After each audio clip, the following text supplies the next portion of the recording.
Jaya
Hare Rama, Rama Rama, Hare Hare, Hare Krishna, Krishna Krishna, Hare Hare, Hare Rama, Rama Rama, Hare Hare, Hare Krishna, Krishna Krishna, Hare Hare, Hare Rama, Rama Rama, Hare Hare, Hare Krishna, Krishna Krishna, Hare Hare, Hare Rama, Rama Rama, Hare Hare, Hare Krishna, Krishna Krishna, Hare Hare, Hare Rama, Rama Rama, Hare Hare, Hare Krishna, Krishna Krishna, Hare Hare, Hare Rama, Rama Rama, Hare Hare, Hare Krishna, Krishna Krishna, Hare Hare, Hare Rama, Rama Rama, Hare Hare, Hare Krishna,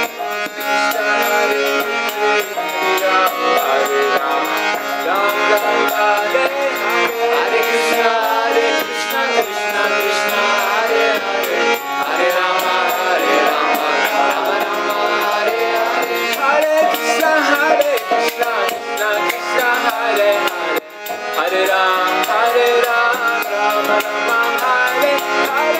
Krishna, Krishna Krishna, Hare Hare, Hare Rama, Rama Rama, Hare Hare, Hare Krishna, Krishna Krishna, Hare Hare, Hare Rama, Rama Rama, Hare Hare, Hare Krishna, Krishna Krishna, Hare Hare, Hare Rama, Rama Rama, Hare Hare, Hare Krishna, Krishna Krishna, Hare Hare, Hare Rama, Rama Rama, Hare Hare, Hare Krishna, Krishna Krishna, Hare Hare, Hare Rama, Rama Rama, Hare Hare, Hare Krishna.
Mahaprabhu ki, Gaur Purnima Maha Mahotsava ki, Jai Jai Shri Chaitanya Jaya Nityananda, Jai Jai Shri Chaitanya Jaya Nityananda, Jai Advaita Chandra Jaya Gaura Bhakta Vrinda, Jai Advaita Chandra Jaya Gaura Bhakta Vrinda, Jai Jai Shri Chaitanya Jaya Nityananda, Jai Jai Shri Chaitanya Jaya Nityananda, Jai Advaita Chandra Jaya Gaura Bhakta Vrinda, Jai Advaita Chandra Jaya Gaura Bhakta Vrinda, Jaya Jaya Shri Chaitanya Jaya Nityananda, Jai Jai Shri Chaitanya Jaya Nityananda, Jai Advaita Chandra Jaya Gaura Bhakta Vrinda, Jai Advaita Chandra Jaya Gaura Bhakta Vrinda.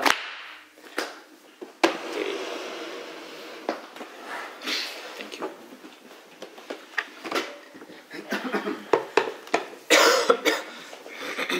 Нямаше много сладко, само няма водата. Нали има нектар? Няма вода, няма въздух, пелен го направи. Днес така вече на супер. Да. Това е режимът. Добре, тук си първо е подготвил да прочетем едно забавление от Чайтания Чаритамрита. Почистването на Гундича. Съм се разбахте днес. Да, трябва да се чистят храмове, трябва да се чистят сърцата, да се чистим сърцата. И това забавление, изчистването на Гундича мандира, всъщност символизират как преданите изчистват сърцата си от материалната поход. Добре, къде ще започнем?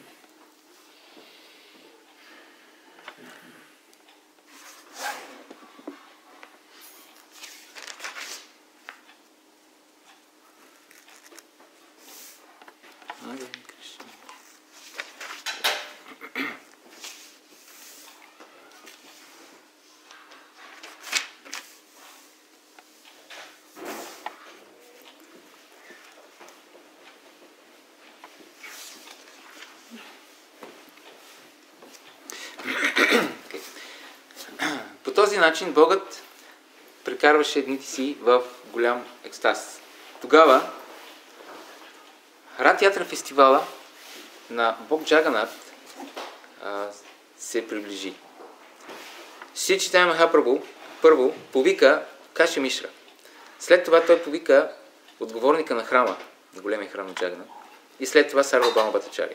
Когато тези три личности се появиха пред Бога, той ги помоли за разрешение да измие храма, известен като Гундича. Коментар от Шрила Прабхупада. Гундича храма се намира на около 2 мили североизточно от Джаганата Мандира в Пури. По времето на Рат Ятра фестивала Бог Джаганат отива до Гундича храма от своя оригинален изначален храм и остава там за една седмица. След една седмица той се връща в своя храм.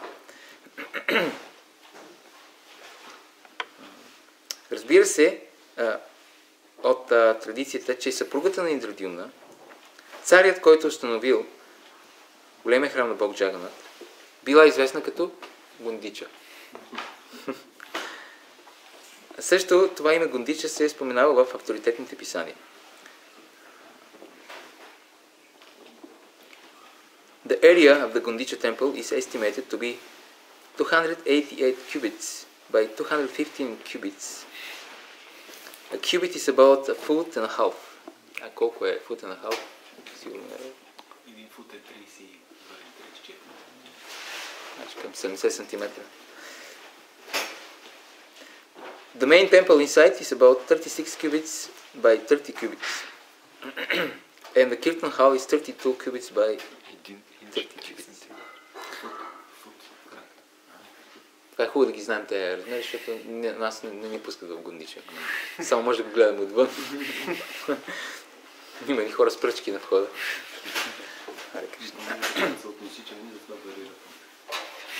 След като чул молбата на Бога да му разрешат да измие Гундича, отговорника на храма казал: мой скъпи господарю, ние всички сме твои слуги. Каквото ти желаеш, каквото ти пожелаеш, нашето задължение е да го изпълним. Царят е дал специална заповед на мен да направя без никакво забавяне всичко това, което Богът, твоя милост заповяда. Мои скъпи Господи, измиването на храма не е служене, което е достойно за теб, подходящо за теб. Въпреки това, ако ти искаш да го направиш, това ще бъде приятел като едно от твоите забавления. За да измиеш храма, ти ще имаш нужда от много кофи и метли. Затова заповядай ми. Аз незабавно мога да ти доставя всички тези неща. Веднага след като отговорника, храмовия командир на Джинват Мандир, между другото, неговото име е Туласи. Веднага след като отговорника разбрал желанието на Бога, той незабавно доставил 100 нови кофи и още 100 нови метли за почистване на храма. Следващия ден, рано сутринта, Богът взел всичките свои придружители със себе си и със своята собствена ръка намазал телата им с сандалова паста.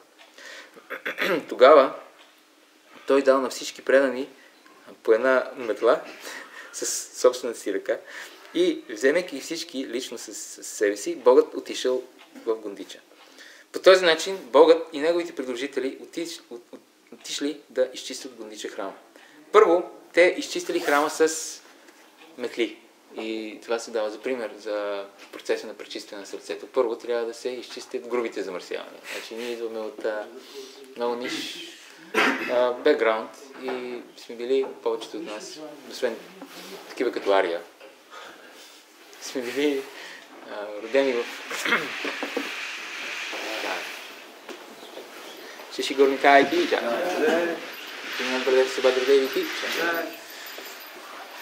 сме били потопени в греховни дейности и сме извършвали какви ли неща. И затова първото нещо трябва да се махнат тези груби замърсявания. И когато те се изчистят, тогава трябва да почнем да работим върху по-финните замърсявания, които са описани в Шастра. Желанието за profit, adoration, distinction, за печалба, за да бъдеш почитан от преданодарените. Си мислиш, че аз съм напреднал преданодарен и съм гуру на вайшнавите. Тези следи от тези замърсявания могат да останат дори до нивото на баба. И дори на това ниво човек може да се окаже, че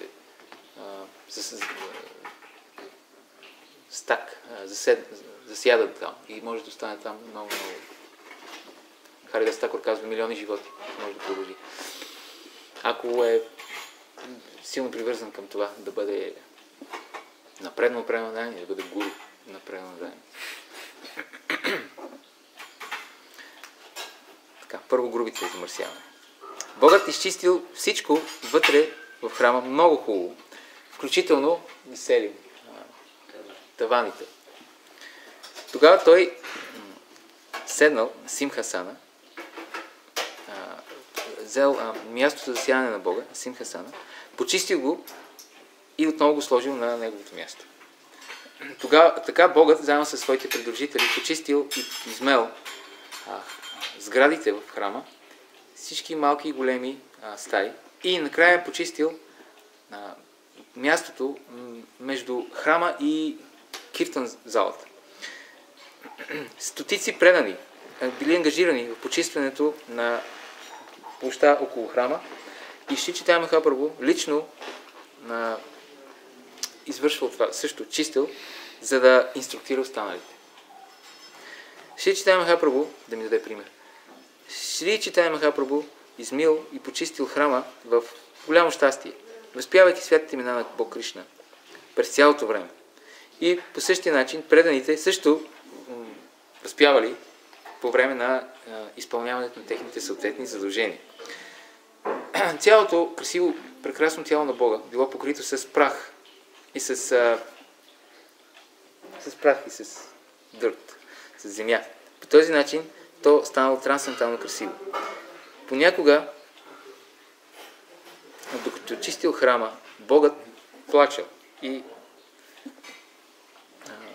понякога с тези сълзи той чистил пода. След това мястото, където се слага храната на божеството, било Бога Мандира, било почистено. Тогава двора бил почистен и след това всички residential quarters, всички ашрами били почистени един след друг. След като Шри Чайтанья Махапрабху събрал всички сламчици, прах и зранца, пясък на едно място, той ги събрал в своята дреха и ги изнесъл навън.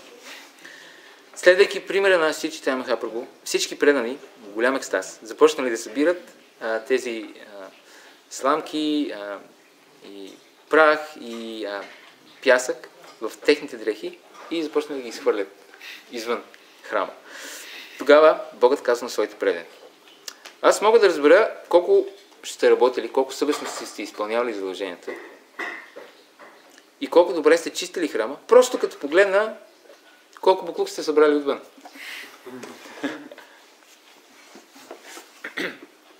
Въпреки че всички предани събирали целият буклук на един голяма купчина, купчината, събрана от Шри Чайтанья Махапрабху, била по-голяма от всички, което те били събрали. След като храма бил почистен, Богът отново раздал съответните райони на преданодарите. Отново. Тогава Богът им заповядал, им наредил да почистят храма много хубаво, като премахнат финния прах, малките сламчици и зранца от пясък и да ги свалят отвън. Сега това се отнася до това, което казахме преди малко. Изчистването на по-фините замърсявания. След като вече следваме принципите, 4 принципа на груба платформа, мантруваме 16 кръга, предпазваме се от най-зловещите вайшнава паради. Следващия етап е, че трябва да започнем да чистим по-фините неща. Дали следваме принципите в ума си през цялото време.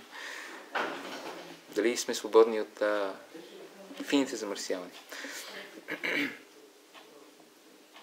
След като Шри Чайтанья Махапрабху и всички вайшнави почистили храма за втори път, Шри Чайтанья Махапрабху бил много щастлив да види тази тяхната работа.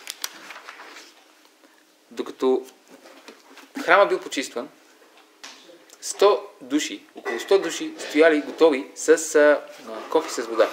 И те просто чакали заповедта на Бога да изсипят водата от тези кофи. Веднага след като Шри Чайтанья Махапрабху извикал, наредил, че трябва вода, всички тези хора незабавно донесли тези 100 кофи с вода, които били напълно пълни и ги дали и ги поставили пред Бога. По този начин Шри Чайтанья Махапрабху първо измил главния храм и след това много внимателно измил таваните, стените, пода и симхаса на мястото, където седи божеството.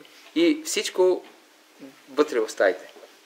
Шри Чайтанья Махапрабху лично, заедно със своите предани, започна да хвърля вода върху таваните. Когато тази вода падала, тя измивала стените и пода. Значи това е начинът. Миеш тавана и по този начин всъщност измиваш всичко. Ако миеш само пода, няма да измиеш тавана. Но ако измиеш тавана... Тогава Шри Чайтанья Махапрабху започна да чисти мястото за сядане на Бог Джаганат със своите собствени ръце. И преданите започнали да носят вода на Бога. Всички предани в храма започнали да мият. Всеки имал метла в ръката си и по този начин те чистили храма на Бога. Някой донесъл вода да полее на Бог Чайтанья, на Шри Чайтанья Махапрабху, да му измие ръцете, а друг предан изливал вода върху неговите лотосови нозе. Тук става интересно. Водата от нозете на Бога била изпита от друг предан, който се е скрил. Някой друг помолил за тази вода, за чернобритите, а пък друга личност пък дала тази вода като подарък. in charity. След като, значи това е станало тайно явно, защото тук пише, че той се скрил по този превод.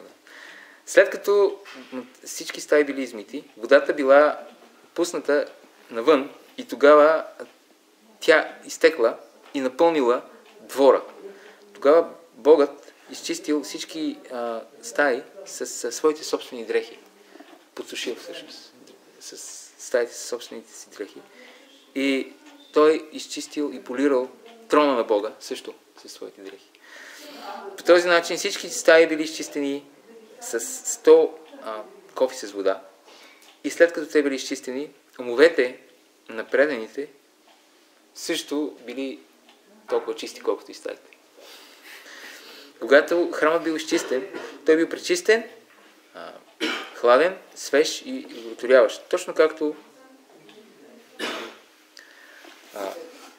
умът на Бога, чисти ум на Бога изглежда. Тъй като стотици хора били ангажирани да носят вода от езерото наблизо, нямало място да се стои на брега на това езеро. И следователно някои започнали да носят вода от близкия кладенец. Стотици предани носили вода в кофи и стотици предани също изпразвали тази вода, изливали я и я пълнали отново. С изключение на Нитинанда Прабу, Адвейта Ачария, Сварупа Дамодара, Брамананда Барати и Парамананда Пури, всички били ангажирани да пълнят кофи с вода и да ги носят там. Много съдове с вода били щупени, се чупели, когато бахте се блъскали един друг от бързане да удовлетворят Бога. И тогава стотици хора трябвало да донесат нови кофи, нов сет от кофи. Тогава някои хора пълнили кофите, а другите ги измивали стаите и всички те повтаряли имената на Кришна. Една личност, един преданен, молял за кофа с вода, като казвал Кришна, Кришна, а друг преданен му подавал същата кофа, казвайки Кришна, Кришна. Каквото и да говорил някой, каквото и трябвало да каже, той го казвал, като произнасял святите имена на Кришна. И така имената на Кришна станали индикация за всичко. Всичко, което някой искал, каквото и да искал, той казвал Кришна, Кришна. Явно по някакъв телепатичен начин се разбирали какво искат. Какво ме преди. Кришна, Кришна.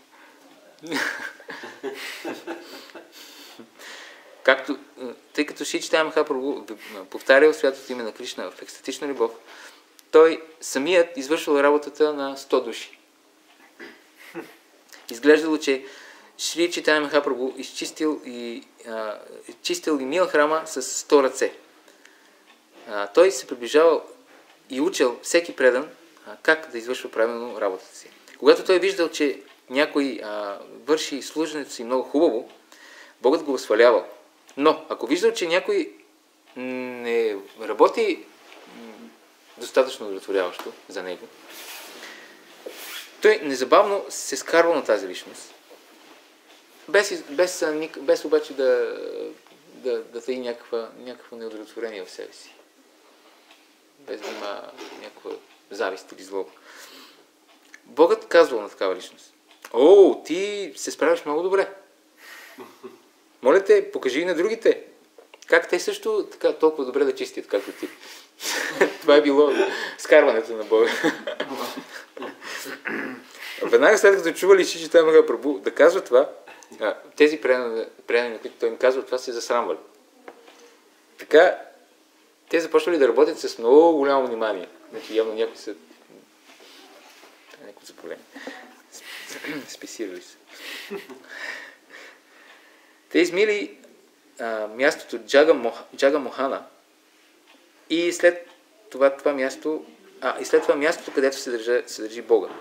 Всички места били напълно измити. По този начин всичко било измито. Целият двор, местата за сядане, кухнята и всички други стаи. Също всичко около храма било измито. след като всичко било напълно измито, вайшнавите от Бенгал, един вайшнав от Бенгал, който бил много интелигентен и simple, простодушен, дошъл и излял вода върху нозете на Бога. Тогава този Гаудия Вайшнава взел водата и я изпил лично. И това става пред всички в храма. Докато някой успее да реагира, той просто дошъл. Аре, Кришна!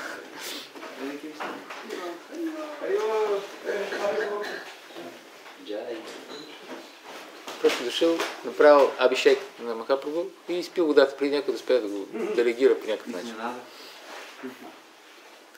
Въпреки че Богът вътрешно бил удовлетворен от този превод, външно той показал гняв, за да установи какви са принципите на вайшнава етикета, на религията. Бога извикал Сваруб Дамодар и му казал: виж какво направи този твой бенгали вайшнава.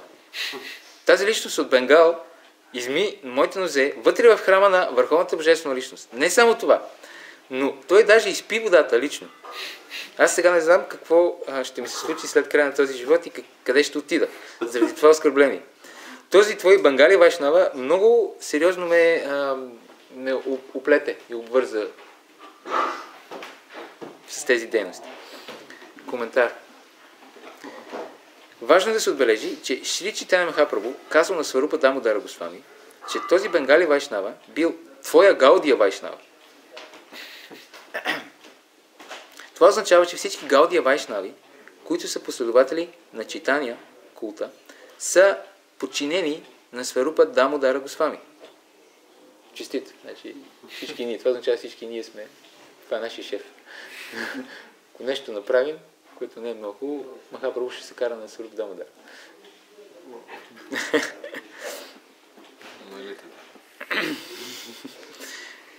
Системата Парампара е много стриктно следвана от Гаудия вайшнавите. Шри Чайтанья Махапрабху, неговият личен секретар бил Сварупа Дамодара Госвами. Следващата група на предани били шестимата Госвами, след това Кавирадж Госвами. Необходимо е да се спазва тази Парампара система на култа на Бог Чайтанья.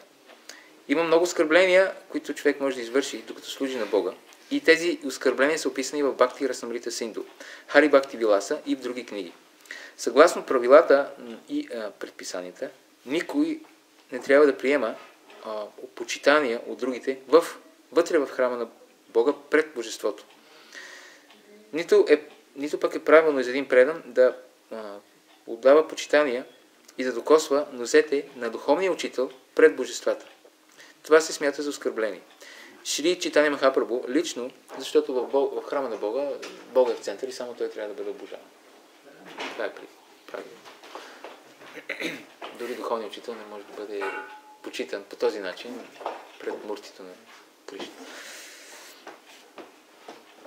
Шри Чайтанья Махапрабху лично е върховната божествена личност. Затова, всъщност, това не било оскърбление някой да дойде да измие неговите лотосови нозе в храма. Обаче, тъй като той играл ролята на ачария, Богът смятал себе си за обикновено човешко същество. Той също искал да даде инструкции на обикновените човешки същества. Поуката е, че дори ако някой играе ролята на духовен учител, той не трябва да приема почитания, поклони или да позволява на своите ученици да му мият нозете пред Божеството. И това е правило на вайшнава етикета. В този момент Сварупа Дамодара Госвами хванал този Гаудия вайшнава за врата и, давайки му лек тласък, го изкарал от храма и го накарал да стои, да застане отвън, извън храма. След като Сварупа Дамодара Госвами се върнал в храма, той помолил Шри Чайтанья Махапрабху да извини тази невинна личност. След този инцидент Шри Чайтанья Махапрабху бил много удовлетворен. Тогава той помолил всички предани да седнат в две линии от двете страни, в две редици. Тогава Богът лично седнал по средата и събрал около себе си всякакви видове трева, сламки, зърна и пясък и всякакъв друг буклук.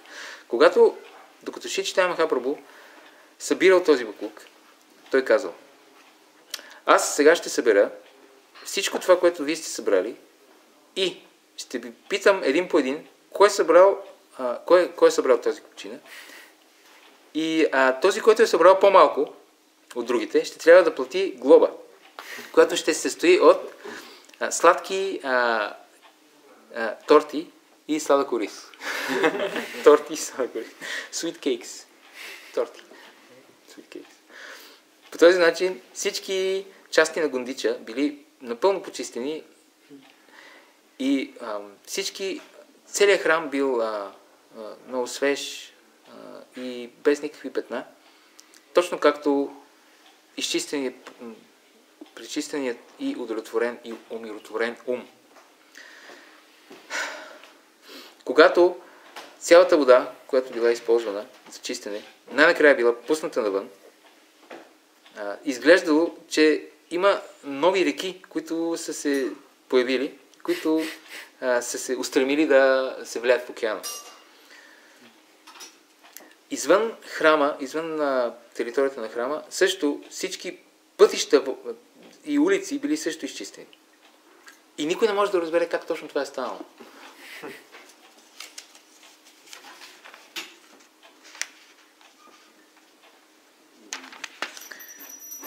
Коментар, че попада. Коментирайки почистването на Гондича храма, Шрила Бхакти Сиданта Сарасвати Такур казва, че Шри Чайтания Махапрабху, като лидерът на целия свят, лично дал инструкции как човек трябва да приеме Бог Кришна, върховната божествена личност, в почистеното и умиротворено сърце. Ако някой иска да види Кришна седнал в неговото сърце, той трябва първо да изчисти сърцето си. Както се е показано от Шри Чайтания Махапрабху в неговата Шикшаштака. Чето Дарпана Марджана. В тази епоха сърцата на всички са много нечисти, както се потвърждава в Шримад Бхагаватам. Хридианта стохи абад брани. За да измием всички мръсни неща, събрани в сърцето, Шри Чайтания Махапрабху ни е посъветвал всички да повтаряме Харе Кришна мантра. Първият резултат ще бъде, че сърцето ще се пречисти. Чето Дарпана Марджана. По подобен начин Шримад Бхагаватам 1.2.17 потвърждава това твърдение. Шринватам сваката Кришна, пуня шравана киртана, хридианта стохи абад драни, виднати сухрит сетам. Шри Кришна, върховната личност, който е параматма, свръхдуша в сърцето на всеки и е доброжелателят на искреният предан, изчиства желанието за материално наслаждение от сърцата на преданите, от сърцето на предания, който вкусва и се наслаждава на неговите послания, които сами по себе си са добродетелни, ако се слушат и повтарят правилно. Ако един предан изобщо иска да изчисти своето сърце, той трябва да повтаря и да слуша славата на Бога. Шри Кришна. Шринватам сваката Кришна. Това е един много прост процес. Кришна лично ще помогне да се изчисти сърцето, тъй като той е вече установен там. Кришна иска да продължи да живее в сърцето.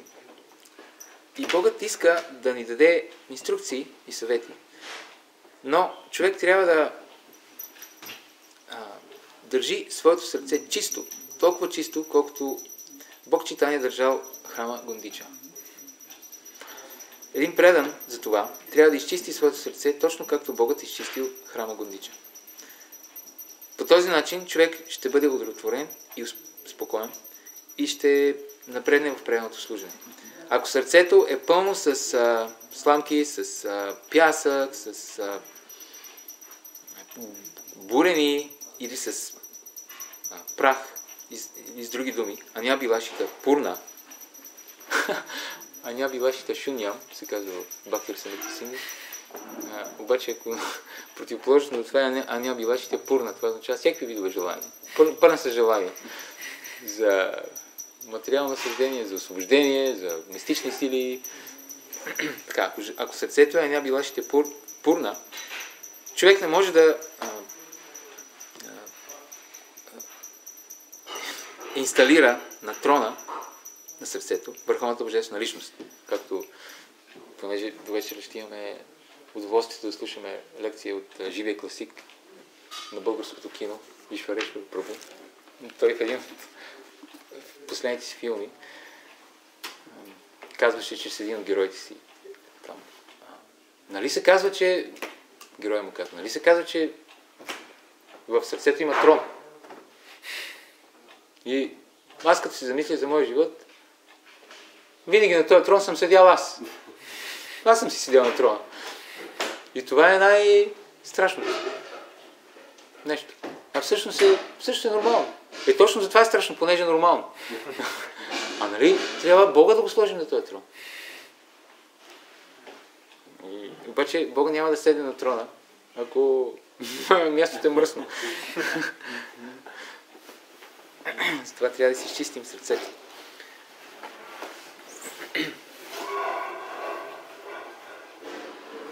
Сърцето трябва да бъде изчистено от всички материални мотиви, които идват заради плодоносна работа, спекулативно знание, мистична йога и до толкова много други форми на така наречена медитация. Сърцето трябва да бъде изчистено, без да имаме странични мотиви. Както понякога се казва, че ние трябва да имаме добри качества. Обаче, защо трябва да имаме добри качества? За да може да служим по-добре на Кришна. Защото има много хора, които искат да развият добри качества. И дори някои от тях развиват някаква сянка или отражение на истински добри качества. Обаче какъв има мотива? Мотива е материален. Те са разбрали, че за да си постигнат целите в живота, трябва да имат някакво смирение, да са вежливи, да се усмихват, да си изпълняват задълженията точно, стриктно. Защото така ще направят в живота, в материалния живот. Това не е достатъчно. Някои ги имитират много добре. Знам. Имитираме. Както Шрила Рупа Госвами казва, Аня билашата шуньям гена кармадия навритам. С други думи, не трябва да имаме някакъв страничен мотив. Човек не трябва да се опитва да постигне материален прогрес, разбирайки, че да се опитва да разбере върховния чрез спекулативно знание, чрез плодоносни дейности, чрез тежки отречения и така нататък. Всички тези дейности са против естествения растеж на спонтанната любов към Бога. Веднага след като тези неща съществуват в сърцето трябва да се разбира, че то не е чисто и затова недостойно да служи като място за сядане на Бога. Ние не можем да възприемем присъствието на Бога в нашите сърца, докато нашите сърца не са пречистени. Затова ние понякога не усещаме контакт с Кришна, защото сме замърсени. А понякога усещаме. Случва се. Материалното желание се обяснява, че е желание да се наслаждаваме на материалния свят до пълно... как се казва? До какво? До носите, до дупка. Това е материално желание. В модерния език това се нарича икономическо развитие. Това, за което хората в България, даже хората дори това нямат. И сега пак ще има избори и те ще се опитват да изберат някой, който ще им осигури икономическо развитие. А дори ако има икономическо развитие, се оказва, че това е нещо много лошо всъщност, ако не е свързано с Кришна. Така че тази книга е много нива над нивото на модерното общество. Затова не е много популярна. Тези нередни желания за икономическо развитие се приемат като буклук в сърцето. Ако някой е прекалено ангажиран в материални дейности, неговото сърце винаги ще остане притеснено. Както се казва от Наротам Дас Такур, самсара вишанале, джива ниши ние джвале, джудаите на кайно упая. С други думи, усилията за икономическо, за материално богатство са против принципите на правилното служене. Значи, с други думи, усилията за материално богатство са против принципите на правилното служене. Материалното наслаждение включва дейности такива като извършване на големи жертвоприношения за благоприятен резултат, милостиня, отречение, даване на дарения, издигане до райските планети и дори да живееш щастливо вътре в материалния свят. Модерните материални, това са нещата, които последователите на ведическата култура правят. Тези, които са много благочестиви. Дори те са отхвърлени в Читания Чаритамрити и Бхагаватам. А какво да говорим за неблагочестивите дейности, човек да се опитва да забогатее и да се наслаждава по неблагочестив начин.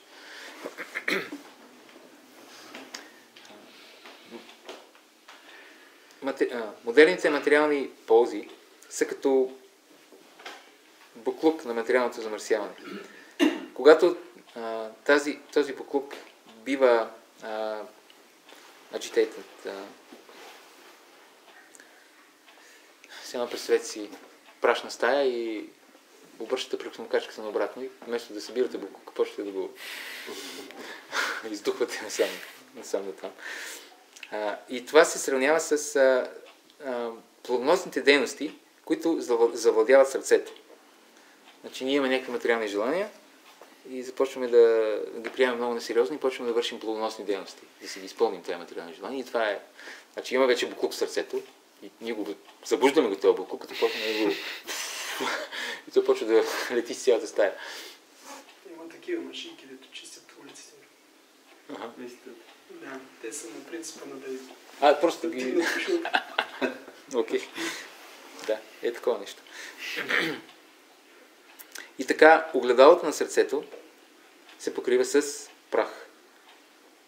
Има толкова много желания да се извършват различни благочестиви и неблагочестиви дейности. Но хората не знаят, че живот след живот, те, вършики тези дейности, те поддържат сърцата си нечисти. Човек не може да изостави желанието за плодоносни дейности, а този, който не може да изостави желанието за плодоносни дейности, се разбира, че е покрит от праха на материалното замърсяване. Кармите обикновено си мислят, че плодоносните дейности и техните резултати могат да бъдат компенсирани чрез други видове дейности или плодоносни дейности.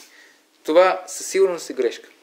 Ако някой е заблуден от такава концепция, той е измамен от своите собствени дейности. Такива дейности се сравняват с банята на слона, слонската баня.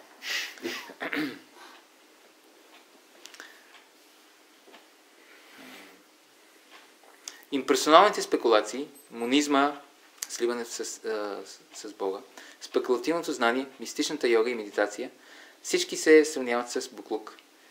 Те просто причиняват притеснения в сърцето. Никой не може да удовлетвори върховната божествена личност чрез такива дейности. Нито пък ние виждаме Богът, нито пък ние даваме на Богът шанс да седне в нашите сърца спокойно. По-скоро Богът просто е притесняван от такива дейности. Понякога йогите, яните в началото започват да повтарят Харе Кришна мантра, като начин да започнат техните различни дейности. Но когато те фалшиво си помислят, че те са постигнали свобода от робството на материалното съществуване, те изоставят възпяването на святото име. Те не приемат, че крайната цел на живота е формата на Бога или името на Бога. Такива нещастни създания никога не получават милостта на върховната божествена личност, защото те не знаят какво е преданото служене. Бог Кришна ги описва в Бхагавад Гита последния начин.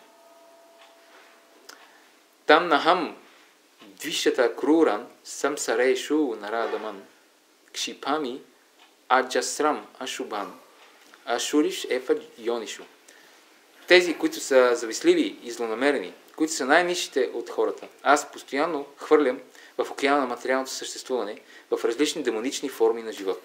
Бхагавад Гита 16.19. Чрез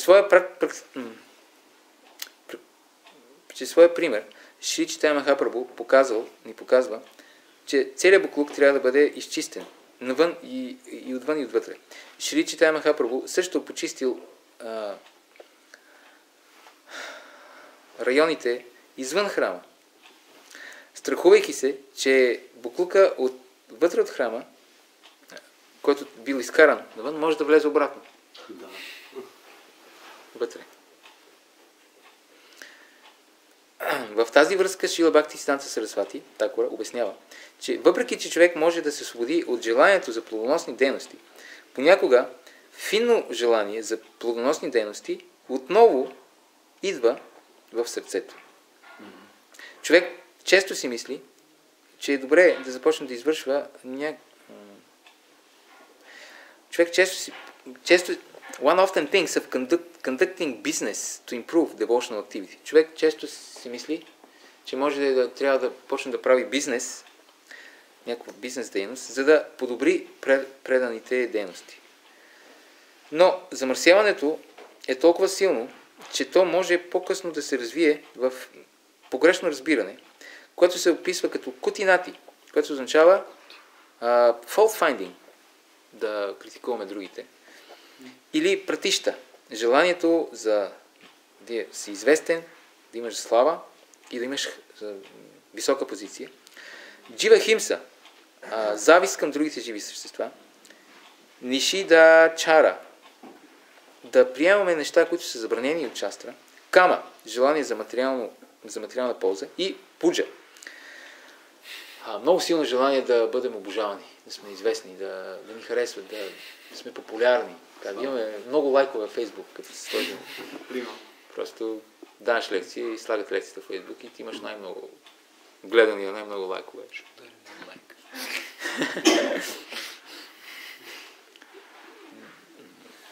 Hankering for popularity. Думата кутинати означава лицемерие. Като пример за пратиштаса, човек може да се опитва да имитира Шрила Харидас Такур и да живее в усамотено място. Истинското му желание може да е за слава, да има последователи. С други думи, човек си мисли, че глупаците ще го приемат като някой, който е на нивото на Харидас Такур. Това е неговото желание. Просто защото той живее на самотено място. Всичко това са материални желания. Един начинаещ неофит, предан, със сигурност ще бъде атакуван от тези материални желания, а също така и от желанията за жени и пари. По този начин сърцето отново ще се изпълни с мръсни неща и ще става все по-твърдо и по-твърдо, като сърцето на материалист. Материалистите имат много твърди сърца. Като скали, като желязо. А сърцата на преданите са много меки. Сърцето на Радарани се описва, че е толкова меко, че е като фреш бътър, току-що избито масло. Толкова. Тя е най-великият предан на Дани. И постепенно човек ще развие желание да стане много уважаван напредно предан или аватар. Защо да съм просто напредно предан? Не може просто аватара да стане. Най-напредно.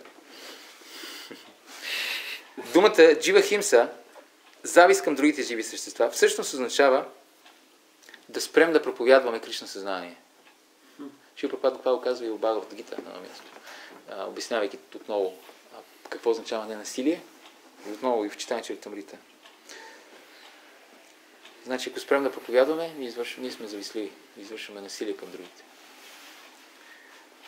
Проповядването е описано като паропакара. Благотворителни дейности за другите. Тези, които са невежи относно ползите на преданото служене, трябва да бъдат обучени чрез проповядване. Ако човек спре да проповядва и просто седи някъде на едно място, той се ангажира в материални дейности. Ако някой желае, ще пропада така. Той не е давал бабачи посвещение. По принцип. Но имал изключение. Веднъж един негов ученик се оказвало, че се разболял от някаква много тежка болест и му оставали само няколко месеца живот. И отиша при Прабхупада и го помолил, моля ти се, искам да получа бабаджи, веша, и да отида просто в Майяпур и да мантрувам. Само това да правя до края на живота си, защото напускам тялото си скоро. И Прабхупада не искал в началото, но в един момент се съгласил. И този предан ден отишъл в Майяпур. И след известно време, Прабхупада, като отишъл в Майяпур и го питат, къде е той предан ден? И те му казали, един друг доктор му каза, че всъщност, че това не е така. Той няма да напуска след няколко месеца. Всъщност не е болен. И той като разбра това веднага заряза Майяпур, тръгна, върна се при жена си и сега някъде, последно го видяхме някъде там на Хавайте да сърфира. И така. Значи бабаджи веша не е много добра идея. Кали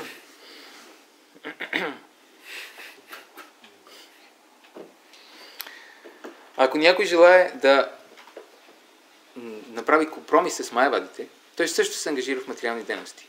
Един предан никога не трябва да прави компромиси с непреданоданите. Никога не трябва да правим компромиси с философията на Кришна съзнание.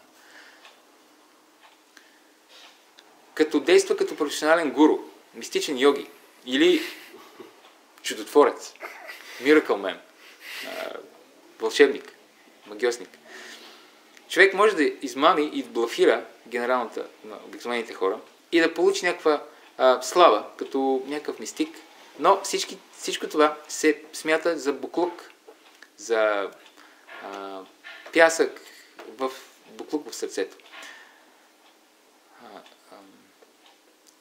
Освен това, човек трябва да следва регулиращите принципи и не трябва да иска да се ангажира в забранен секс, в приема интоксиканти, да яде месо или да играе хазарт. За да ни даде практични инструкции, Бог Шри Чайтания Махапрабху изчистил храма 2 пъти. Второто почистване на храма било по-задълбочено от първото. Идеята е, че трябва да се изхвърлят навън всички пречки на пътя на преданото служене. Той изчистил храма с твърдата убеденост, както е видно от това, че той използвал своите собствени дрехи, за да чисти. Шри Чайтания Махапрабху искал да види лично, че храмът бил напълно изчистен до нивото, стандарта на чист мрамор. Чистият мрамор дава охлаждащ ефект. Преданото служене означава да постигнем спокойствие и мир от всички притеснения, причинявани от материалното замърсяване. Затова в Шри Гурваштака се казва, че материалният свят се сравнява с горски пожар. А духовният учител, който излива милост, се сравнява с облак. Затова дъжда угасява пожара на материалното съществуване. Преданото служене означава да... това почетахме. С други думи, това е процесът, чрез който умът се охлажда или успокоява се. Защото ме е много притеснен, постоянно мисли за стил наслаждение и това го побърква. Умът може да бъде спокоен и напълно почистен, когато човек не желае повече нищо друго, освен преданно служене. Тогава умът ще бъде удовлетворен. Въпреки че всички мръсни неща могат да бъдат изчистени, понякога финните желания остават в ума. И те са желания за имперсонализъм, за монизъм, за успех в 4 принципи на религията – Дарма, Арта, Кама и Мокша. Всички тези неща са като петна върху чиста дреха. Шри Чайтания Махапрабху също искал да изчисти всички тези неща. Също. Чрез своят пример, Шри Чайтания Махапрабху ни информирал и ни показал как да си изчистим нашите сърца. Когато сърцето е чисто, ние трябва да поканим Бог Шри Кришна да седне и ние трябва да съблюдаваме фестивал, празник, като раздаваме прасадам и възпяваме Харе Кришна Махамантра. Шри Чайтанья Махапрабху учил всички предани чрез своя личен пример.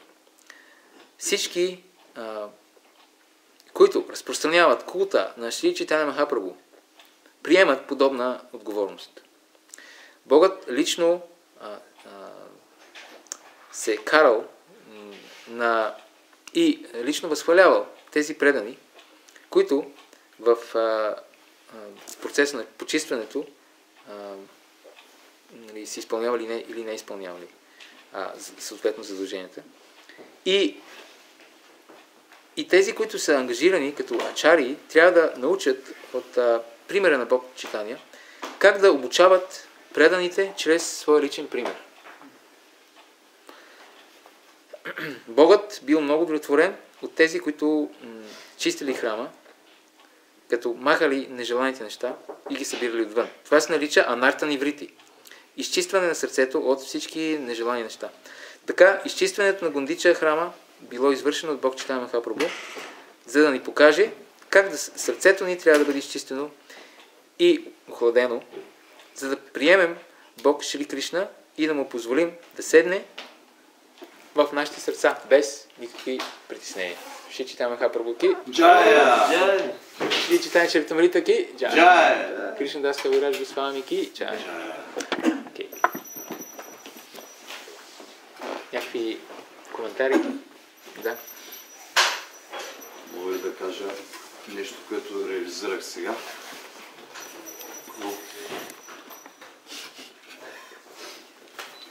Ами, ако някой има много силно желание да дава духовното знание на другите, всъщност това желание причиства сърцето. И още едно нещо. Когато тренирах карате, отдаването на почитание беше навежда си главата, окачи очите така нагоре, да можеш да гледаш другите, за да не те удари някой.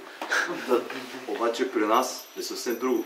Ставиш си главата и опираш така, без да гледаш, защото си сигурен, че Бога няма че удари. А дори да те шляпне, това за това е добро.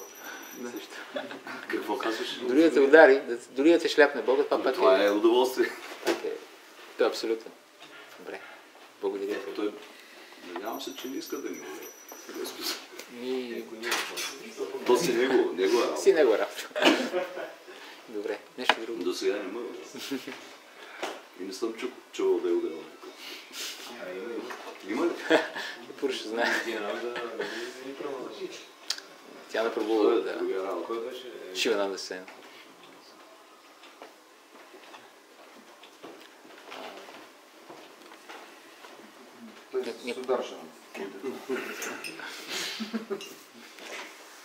Те пътуват за Джаганат Пури, всички преданодаяни, и Шивананда Сен организира...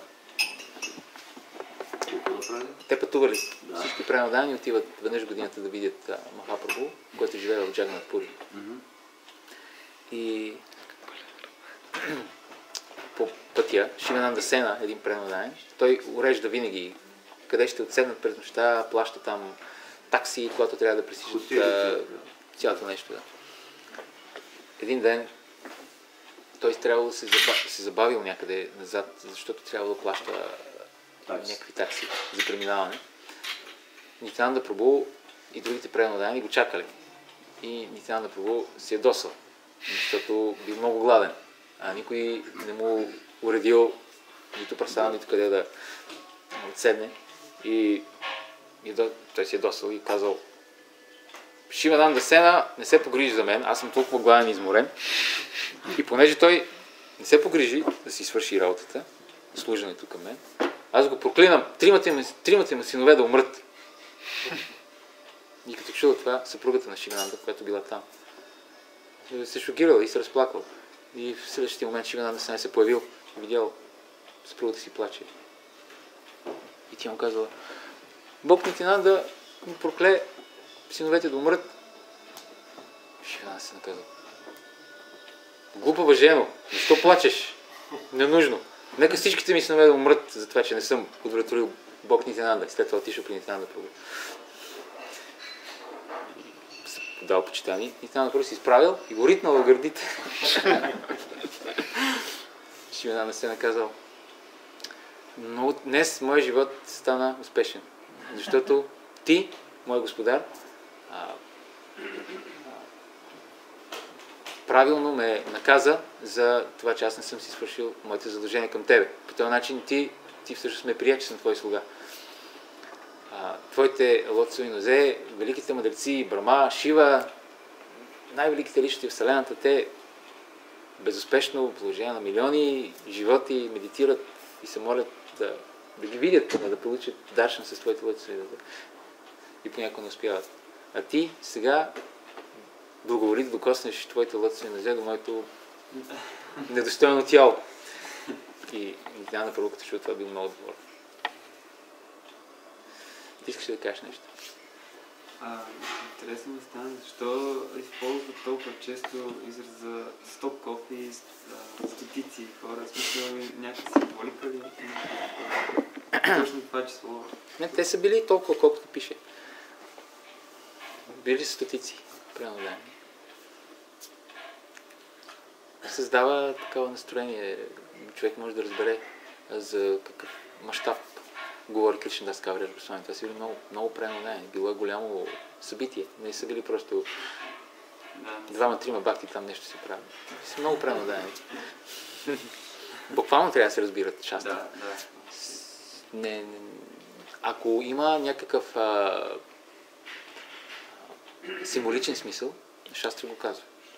Като например историите за цар Поранджана в Бхагаватам. Там Нарада Муни казва, това е алегория. Сега ще ти разкажа една история. Или Махараджа Яти, като разказва на съпругата си историята за мъжки и женския козел. Мъжки козел и козичката. Той също казва, това е алегория, ще ти разкажа една история. Ако не е упоменато специално, да, че така да го разбирам. Директното значение има винаги предимство. Първо приемаме директното значение на Шастра. Също какво е директно значение е интересно да се знае. Директно значение означава, има различни видове директно значение. Има това, което разбират обикновените хора, като четат. Обикновен човек може да вземе читание Чаритамрити и да почне да чете. И той ще разбере по директен начин определено нещо. По-висш вид директно разбиране е това, което великите личности разбират, като четат Бхагаватам или читане Чаритамрити. Това е истинското разбиране.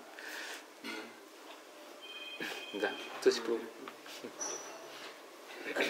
Аз просто мислех, че също така културен аспект, от културна гледна точка има резон, защото примерно когато ние тук да кажем чуваме 100 човека или 1000 човека и това е много. На едно място са брали на радията дойдох 1000 човека. Това е нещо нечувано, голямо събитие в това. Докато в Индия цифрите са, това е шега. 1000 човека, това е примерно, да кажем, те се събират сутринта да си изпият чая и се разделят на работа. Малка сватба. Да. Ние бяхме на гости на един момче, много момче в Калката. Той ни покани да отидем на гости. И ние отидохме там и той живее в една част от Калката. Един квартал, може да кажем. Ние отидохме и гледаме много хора, изключително много. А това е по крайнините на Калката. И питаме, добре, колко човека живее в този квартал? Тук е 6 милиона. И тогава, окей, разбираш, че става въпрос. Така че стотици означава стотици. Не е проблем. Так като не мисля, че българите нападне на Китай.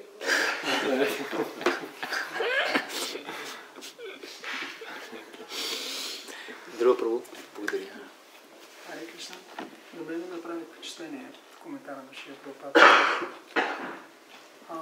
Ако не проповядваме, ние развиваме заедствата. И всъщност нашето означава ли това, че не се развиваме правилно като преодаване и не извършваме правилно ако не проповядваме? Ако не проповядваме, дали това е неправилно? Че не се развиваме правилно в правилното служение? Да, ами това е извода, който... Това е директното значение на целият коментар. Това, което аз разбирам на коментар. Ако Схотър Махарадж в една лекция казваше, че той говореше за книгоразпространението, но то означава проповядването в принцип. Че книгоразпространението е регулиращ принцип. Един от регулиращите принципи. И проповядването също. Защото ако не споделяме с другите хора за Кришна, тогава ние ставаме имперсоналисти. Ние не развиваме отношенията си с хората. И с Кришна също. Как може да развием отношения с някой, ако не правим нещо за него? Просто ако правим винаги това, което на нас не се прави и не поема никога, не излизаме никога извън нашата черупка, трудно ще развием отношения с тази личност, с която искаме да развием отношения. Затова има разграничение. Имаме каништа адикари, които не проповядват. Те стоят в храмовете, обожават божествата. И имаме утама вайшнави, които също не проповядват. Защото те са толкова напреднали, че те виждат всички като пренадаяни. Те не виждат смисъл да проповядват.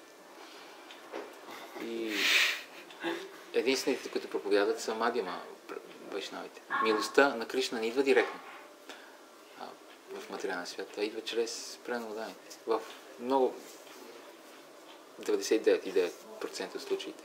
Освен ако има някакво много специално изключение, както примерно Нарада Муни, дори Нарада Муни, неговата история също. И затова толкова се набляга на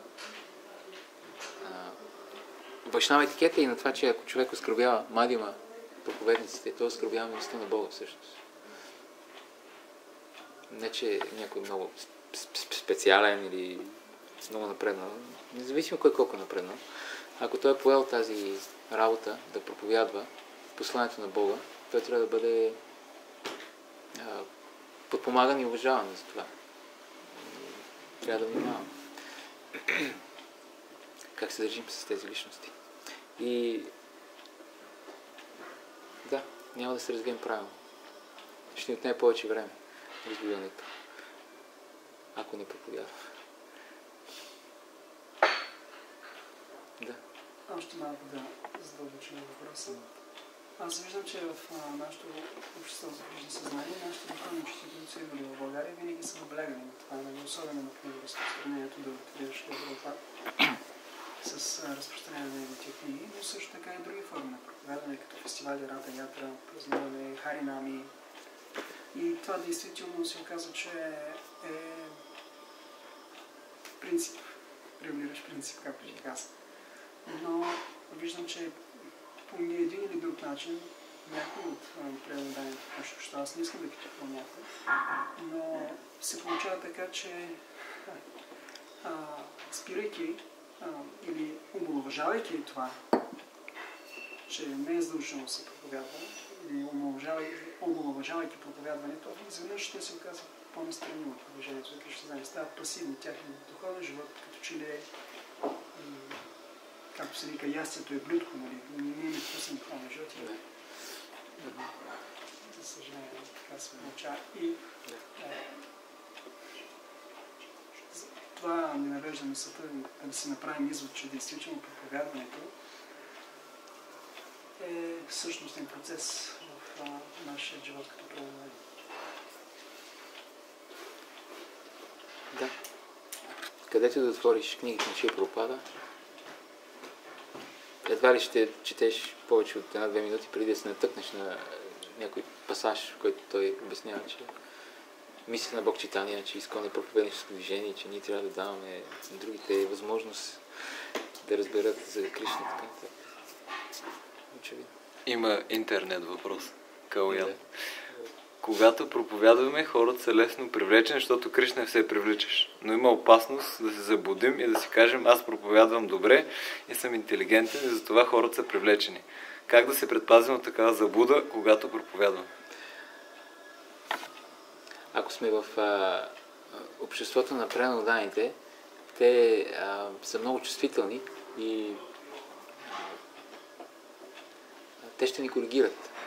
Силно ви е прави впечатление, някой като дава лекции, ако повлиява много от фалшиво его.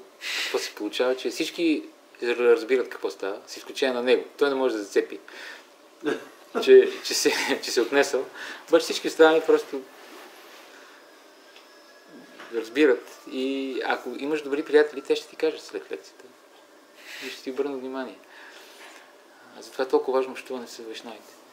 Друго нещо, което помага, е човек да изучава книгите внимателно, защото те са обяснени там тези неща. Там се обясняват какви са нартите. Нали, сега четохме този дълъг коментар и тук се говориш точно за желанието за последователи, за слава, за name, fame, followers.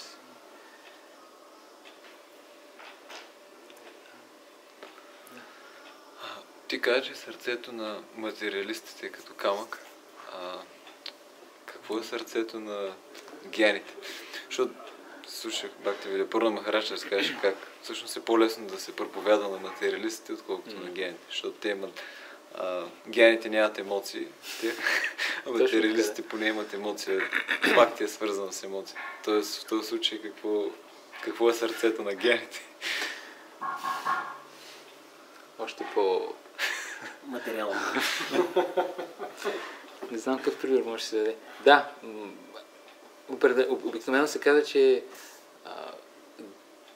гяните са по-напредени от кармите, но това се има предвид, че те са просто по-близо до вираджа, до освобождението, защото те имат по-малко материални желания. Обаче,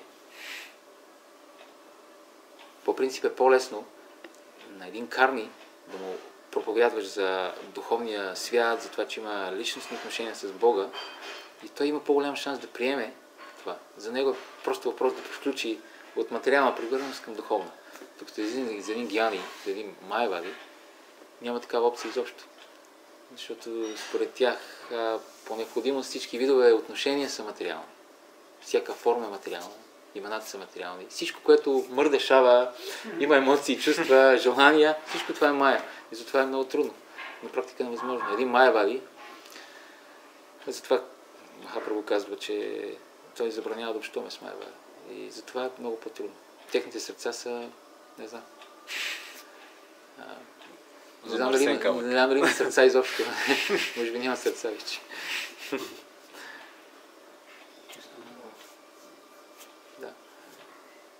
Да, то си Читай Махапрабху казва в читането Майявади Баша Шуниле Хоя Сарванаш. Ако някой слуша философията Майявада, Сарванаш, всичко се унищожава. Целият му духовен трябва да се унищожава. Да. Друга форма на материализъм. Да. Ти искаш да се наслаждаваш. Точно така, да. Затова майявадите никога не получават освобождение всъщност. Защото те оскърбяват Бога. А човек не може да получи освобождение, ако оскърбява Господар на цялото творение. И те запазват това желание за да са тези, които контролират и които се наслаждават. И Шрила Прабхупада също в Бхагаватам пише, че Майявада философията всъщност това, като прави, е, че окуражава сетиното наслаждение. Защото казвайки на хората, че абсолютната истина е безличностна, това, което всъщност те им казват е, ако искате изобщо нещо да правите, трябва да го правите тук, в материалния свят. Защото там няма нищо. Прикрит будизъм. Те затова вайшнавите обвиняват последователите на Шанкара, че вие сте будисти всъщност. Просто сте го облекли будизма в някакви ведически афоризми. А всъщност сърцевината е будизъм. Шунявада.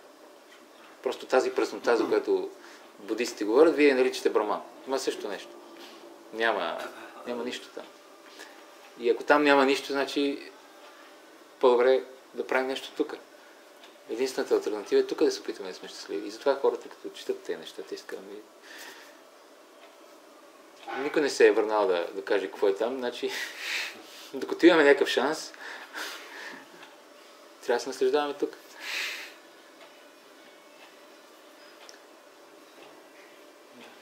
Много опасна, вредна философия. Много разпространена, на съжаление. И Шрила Прабхупада постоянно говори за това в коментарите си.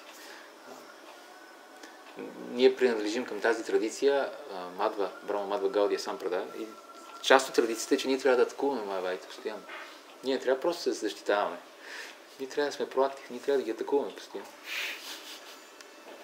В Мадва Сампрадая, когато някой приема саньяс, традицията е, че той излиза в селото, там на центъра на Мегдана и се провиква Вишну Върховния, ако някой иска да дебатира, ако някой има проблем с това, аз съм готов за дебат да заповяда. И Прабхупада е дал такъв пример. Бхактисиданта Сарасвати също.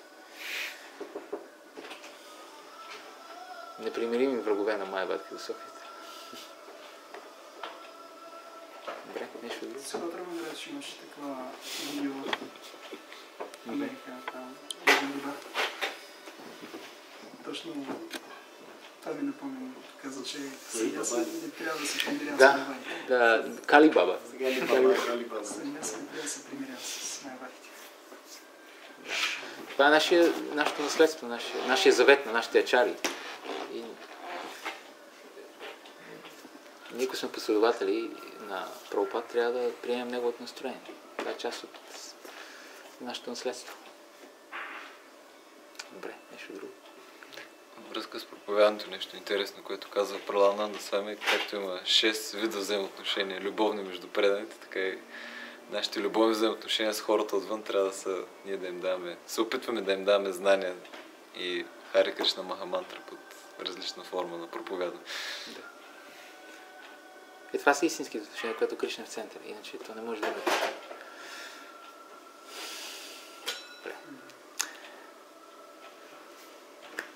Шри Чайтанья Чаритамрита ки джай.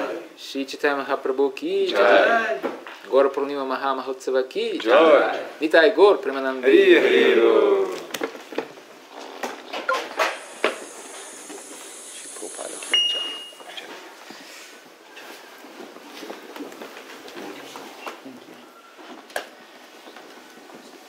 То няма закуска, така че. Се днес,